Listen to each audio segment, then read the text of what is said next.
Help support the show by joining the Patreon or becoming a YouTube member. Also, hit that like button and subscribe if you want more Browns-focused content.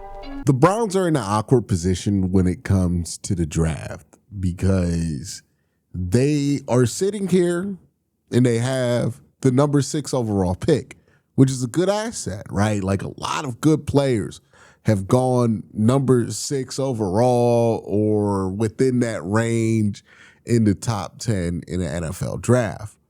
But the awkwardness of that asset is this.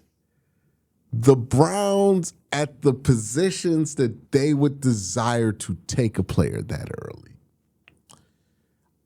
don't really have options that fit the number 6 pick overall.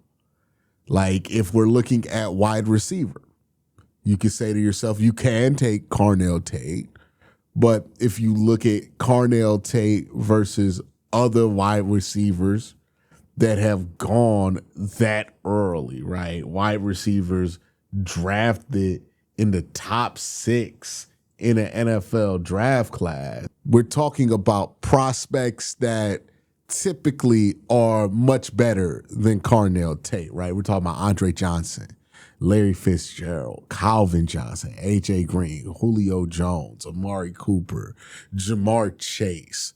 Those are guys who have went around that range. Like, Julio Jones is great as a prospect. Like, he is the measuring stick for great prospects, right? Like, Jeremiah Smith's about to come out of Ohio State, and people are saying he's the best wide receiver prospect since Julio Jones. And we know how good Jeremiah Smith is. Julio Jones went 6 overall, right?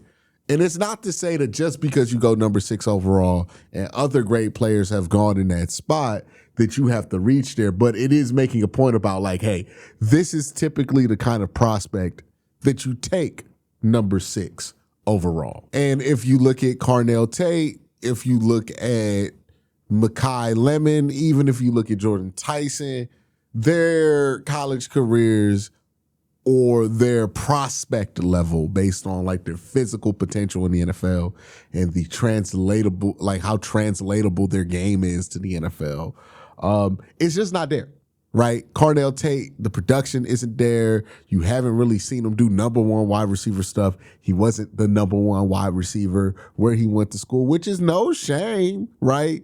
The guy who he's not the number 1 wide receiver for is Jeremiah Smith, who's being compared to Julio Jones. But keep in mind, like, if he's a clear number 2 to Jeremiah Smith, and Jeremiah Smith's being compared to Julio Jones, who went number 6 overall and was one of the best wide receiver prospects of all time, you're seeing the gap in real time between, like, what Carnell Tate, the expectations for him at the number 6 overall pick will be versus what he is, right? These are Jeremiah Smith expectations for not Jeremiah Smith level wide receiver. And Mekhi Lemon, right? Like, you're not going to draft a 5'11" wide receiver who's not the fastest guy in the world at number 6 overall, usually. And then with Jordan Tyson, who I do think has the natural ability to be one of those guys that we talk about as a top 10 pick, his college career has been littered with injuries that make you much more uncertain about the idea. Like, if Jordan Tyson were healthy his whole college career, he'd probably be the number 6 overall pick, right? He probably would be that level of prospect. But his lack of health and availability over the last couple of years has affected him to the point to where he's not that kind of guy, right? He would probably be on the same level, if not higher, than what Ted McMillan was last year. So at wide receiver, you're running into that issue. At offensive tackle, you're running into another issue. See, Monroe Freeling is a solid offensive tackle prospect and a strong left tackle prospect. He would go in the first round of most drafts. I would compare him prospect level wise to Amarius Mims, who went 18th overall to the Bengals a couple of years ago. somebody who's a good prospect. You just have questions about durability and the amount of snaps that they played in college. The tape that you see is pretty good, but there's just not a ton of tape for you to be super confident in that player. But it's easy to see a path where this guy becomes a long-term left tackle solution. The upside is most certainly there for Monroe Freeling. Is that usually the profile of a guy you would take at number 6? No, not at left tackle, right? But the issue that the Browns have is that the offensive linemen who have those profiles aren't left tackles and aren't projected to be tackles in the NFL. Francis Mauigoa, who, if he were a left tackle and if he had the athletic profile and athletic read to project really well as a tackle, he would probably be the number 6 overall pick, and that would make a lot of sense because his resume is closer to that. But he plays on the right side of the offensive line, and he's mainly going to be his best self in the NFL at guard more than likely. You say the same thing about like a Spencer Fano, who, again, great resume, but he has short arms, like super short arms. We're talking like bottom 10 percentile arms. They're just unacceptable for the tackle position. Gonna have to play guard. And he doesn't play on the right side of the offensive line for you, right? Like you're looking for a left tackle. He's a right guard.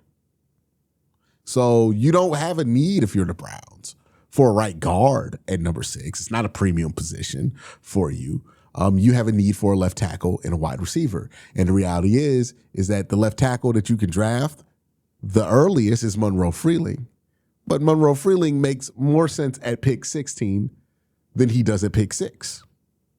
Same thing with wide receiver, right? The wide receivers that are available to you, Carnell Tate, Mekhi Lemon, and Jordan Tyson, make a lot more sense at 16 than they do at 6. Carnell Tate has enough athletic potential and his tape is strong enough that you want to bet on his upside, but you would feel much more comfortable betting on his upside if you were able to pick him at 16 and pick up an extra pick to kind of hedge your bet as well, right? The same thing with Mekhi Lemon, the same thing with Jordan Tyson when it comes to his injury history, and the same thing goes with Monroe Freeling, right?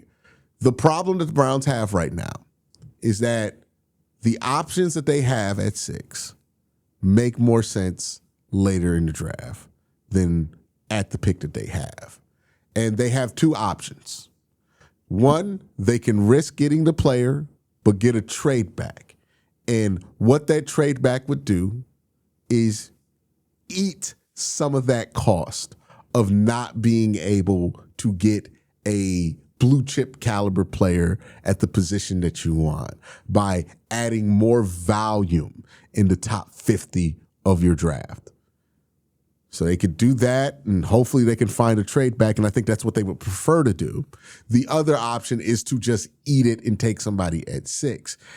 That's why I think the Browns are so hell-bent on trying to trade back, and I think that's why once we get to owners meeting, we're going to hear a lot about the Browns potentially either willing to take a defensive player or willing to trade back.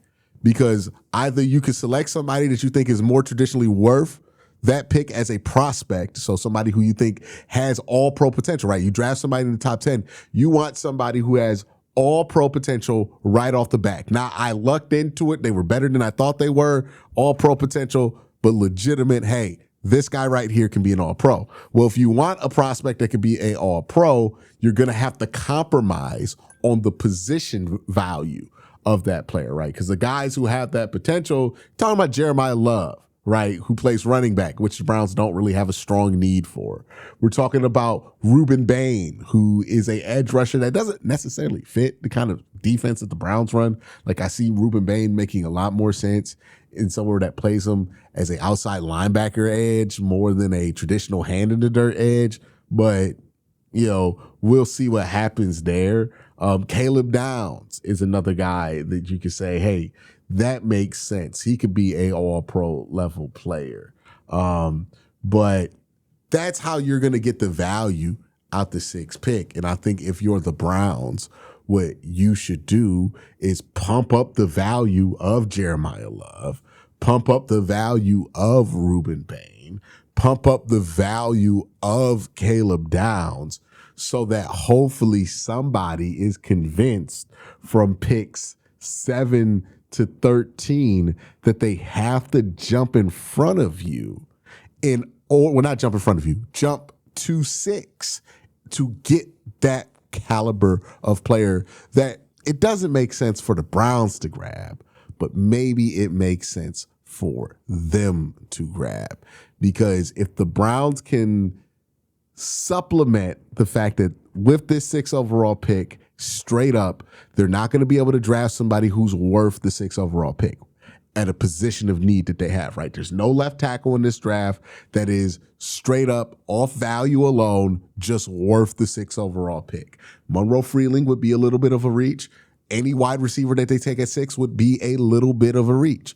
So you're going to either have to eat that cost of the 6 pick and just say, hey, look, I know it's a 6 pick, but we're having 16th pick expectations with our 6 pick because that was the best that we could do. Or you could say, hey, look, none of the guys at the position that we needed were worth that pick, but we think that guy plus the value of getting another top 50 pick or another second round pick can equal what we had hoped the 6 overall pick to be. This is a similar conundrum that the Cleveland Browns were in last year, where they had the number 2 overall pick, but did not have options that were number 2 overall quality to them. Like you had Abdul Carter, who could play at a level that maybe gets you to that point, but you already have a superstar edge in Myles Garrett. So Abdul Carter, while he would be a nice addition, could end up being a redundant addition. Then, your other option was Travis Hunter, who was this experimental thing, 2-way player that nobody had ever seen before, but it didn't make the most sense for Cleveland to go after Travis Hunter either. And what the Browns did instead was trade back, get an extra first this year and a second round pick that same year. And they said to themselves, hey, Mason Graham plus Quinshon Judkins plus that first round pick next year is going to equate to more or at least the same amount of value that we could have gotten from just using that pick straight up. And we would cover more positions of need if we did it that way. Now, the Browns don't have the second pick this year. They don't have somebody like a Travis Hunter who can really capture the imagination of a lot of GMs in a way that's unique to Travis Hunter, right? Like there's no real prospect that they could use like that this year. So it's going to be a lot more difficult than it was last year to get that trade back. But it's the similar thinking behind the trade back of, okay, we can't draft somebody who's worth this pick. Can we trade back, get somebody we like a lot, and pair that up with somebody else? And then the value of those two things together can be worth it while also addressing needs. Because I think that's what the Browns want to do the most. If the Browns can trade back and draft Monroe Freeling, or if the Browns can trade back and draft a wide receiver, I think that's their best case scenario for this draft right now, if I'm the Browns. And in order to do that, I think they're going to have to spend a lot of time over the next month convincing people in the media, convincing other teams that they're more willing to take a defensive player than maybe what people are assuming right now. Because right now, let's look at this from the perspective of a team that might trade up. If you're a team like, let me pull up the order here. If you're a team like Kansas City right now, right, and you're looking at your board and you're trying to game plan things and you're saying, hey, how can I get my hands on Ruben Bain? Or how can I get my hands on Caleb Downs? Or how can I get my hands on Jeremiah Love or whoever it is that you're coveting? Right now, you look at Las Vegas, you're like, no, they're not. They're going to take Mendoza. They're not taking a running back. The Jets, unlikely to take a running back. Maybe the Cardinals take a running back. Maybe Tennessee takes a running back. New York, maybe they take a running back, but I don't really see it. They just drafted Scatterboo last year, had some success with them, but maybe they love Jordan Love over there. Cleveland, no. Washington, no. New Orleans, maybe. I'm sitting home free at 9 if I'm Kansas City. The same thing goes with you got to convince them that there is more energy in the market, basically. At 5-4, you basically, if you're the Browns, have to drum up a market for some of these players and convince people who are sitting at picks 9, at picks 11, at picks 12, at picks 13, that there is a threat of 7 and 8 or maybe even 9 selecting the guy that they really, really covet, right? The further back, the easier the market is to create. But the closer you are to the Browns pick, the harder that market gets to create.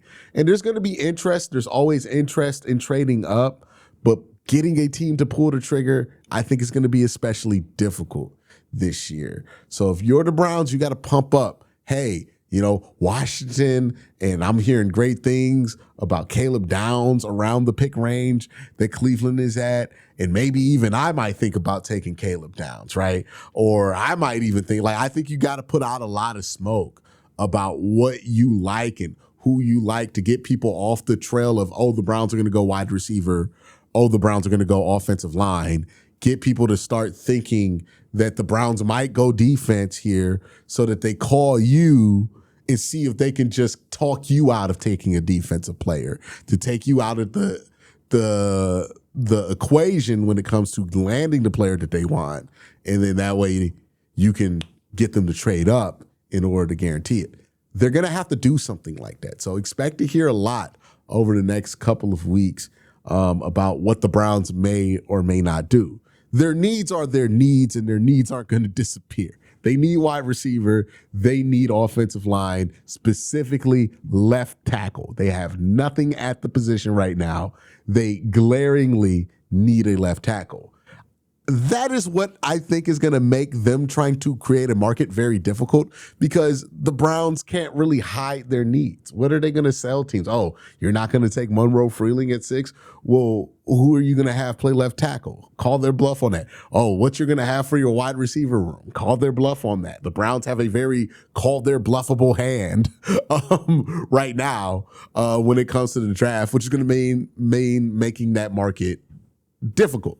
So that's the conundrum they're in, and that's why I think the use of this number 6 overall pick to get the value that the Browns want to get out this number 6 overall pick is going to be a true test of Andrew Berry's skill as a general manager, not just as a talent evaluator, but as somebody who can routinely maximize their assets no matter how adverse of a situation they are in, to maximize those assets.